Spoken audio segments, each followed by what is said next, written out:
नमस्कार दोस्तों, स्वागत है आपका मेरे चैनल में। तो आज हम देखेंगे सिंधु घाटी सभ्यता 2350 ईसा पूर्व से 1750 ईसा पूर्व। तो ये हम पॉइंट वाइज देखेंगे। तो शुरू करते हैं वीडियो को।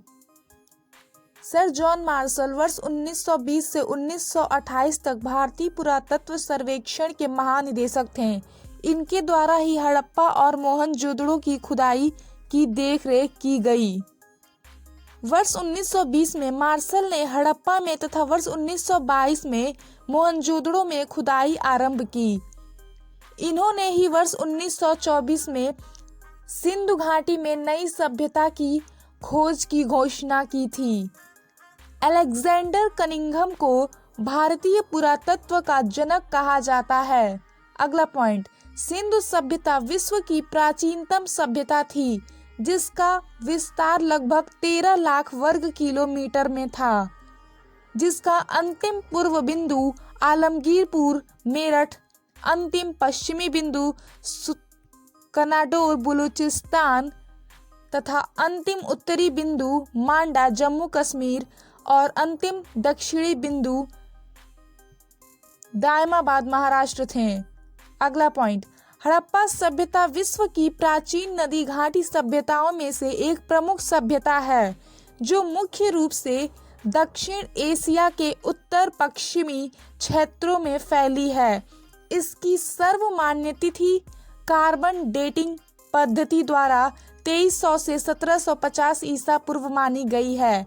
इस परिपक्व हड़प्पाई सभ्यता तथा सिंधु घाटी सभ्यता के अधिकतर स्थल घग्गर हकरा नदी के तल के साथ साथ पाए जाते हैं। अगला पॉइंट, सिंधु सभ्यता के सबसे महत्वपूर्ण स्थानों में हड़प्पा, मोहनजोदड़ो, लोथल, कालीबंगा शामिल थे।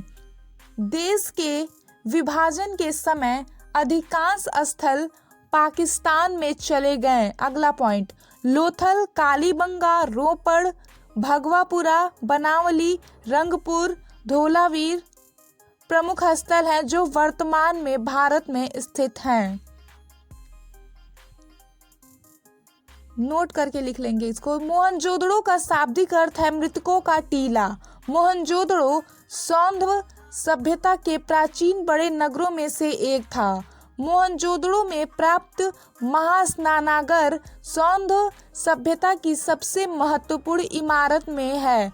इस स्नानागार में मध्य स्थित स्नान कुंड 11 मीटर लंबा, 7 मीटर चौड़ा और 2.5 मीटर गहरा है। इसका उपयोग संभवतः अनुष्ठानिक क्रियाकलापों के लिए किया जाता था।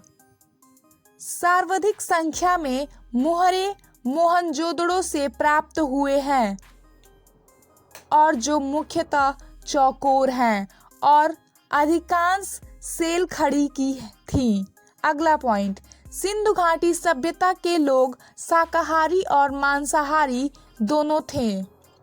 अगला पॉइंट, सिंधु समाज उचित समाजवादी था। यहाँ के सुनियोजित नगरों के भवन पक्की ईंटों से बने थे तथा सड़कें समकोण पर कटी थीं। इस सभ्यता के लोगों को लोहा का ज्ञान नहीं था। यह समाज मातृ प्रधान था तथा मातृ देवी की पूजा भी की जाती थी। योनि पूजा, पशुपति पूजा के भी प्रमाण मिले हैं। इसका व्यवसाय पशुपालन भी था। अगला पॉइंट, सभ्यता की लिपि को सर्वप्रथम पढ़ने का प्रयास 1954 में हंटर महोदय ने किया था।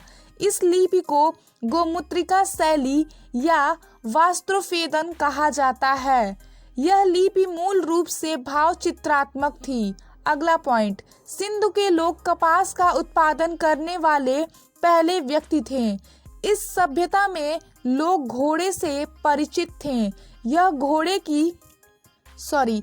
घोड़े की अस्थियों के अवशेष सुरकोटदा, गुजरात जिसे हम बोलते हैं से प्राप्त हुए। हड़प्पा कालीन लोगों द्वारा सर्वप्रथम प्रयोग होने वाला अनाज जौ था। हड़प्पा कालीन धौलावीर ऐसा नगर था जो 3 भागों में विभाजित था। सिंधु घाटी सभ्यता में सूती वस्त्रों के अवशेष मोहनजोदड़ो से प्राप्त हुए हैं। अगला पॉइंट, लोथल और कालीबंगा में यज्ञ वेदियां, जिसे हम हवन कुंड कहते हैं, प्राप्त हुए हैं। अगला पॉइंट, कालीबंगा में जुते हुए खेतों के प्रमाण प्राप्त हुए हैं। अगला पॉइंट, लोथल और रंगपुर में चावल की भूसी या चावल के प्रमाण प्राप्त हुए हैं। अगला पॉइंट, कालीबंगा में अलंकृत ईंटें प्राप्त हुई हैं। अगला पॉइंट, कालीबंगा एकमात्र स्थल है जहां मकान कच्ची ईंटों के बने हुए थे। अगला पॉइंट, हड़प्पा सभ्यता का प्रिय पशु एक श्रृंगी बैल, प्रिय पक्षी पाख्ता, जिसे हम सफेद कबूतर बोलते हैं, प्रिय वृक्ष पीपल और सर्वाधिक महत्वपूर्ण देवता रुद्र अर्थात शिव थे। अगला पॉइंट, हड़प्पा सभ्यता के लोग प्रकृति पूजक थे। मोहनजोदड़ो में स्त्री गर्भ से निकलता पौधा और कांस्य नर्तकी के प्रतिमा प्राप्त होती हैं। अगला पॉइंट, लोथल और बालकोट प्रमुख बंदरगाह नगर थे। लोथल में गोदावड़ा के प्रमाण प्राप्त हुए हैं। अगला पॉइंट, लोथल पश्चिमी एशिया और अफ्रीका के साथ व्यापार का प्रमुख केंद्र था। अगला पॉइंट, स्वतंत्रता के बाद भारत में हड़प्पा के सबसे अधिक स्थल हरियाणा व पंजाब से प्राप्त हुए हैं। अगला पॉइंट, सिंधु घाटी सभ्यता के लोग क्ले निर्मित बर्तनों का प्रयोग करते थे। अगला पॉइंट, धौलावीरा स्थल की खुदाई से एक विशाल सैंधवकालीन नगर के अवशेष का तथा एक अनंत जल प्रबंध प्रणाली का पता चलता है। अगला पॉइंट, मेरठगढ़ पुरास्थल बोलनी नदी के तट पर स्थित है। यहाँ के 9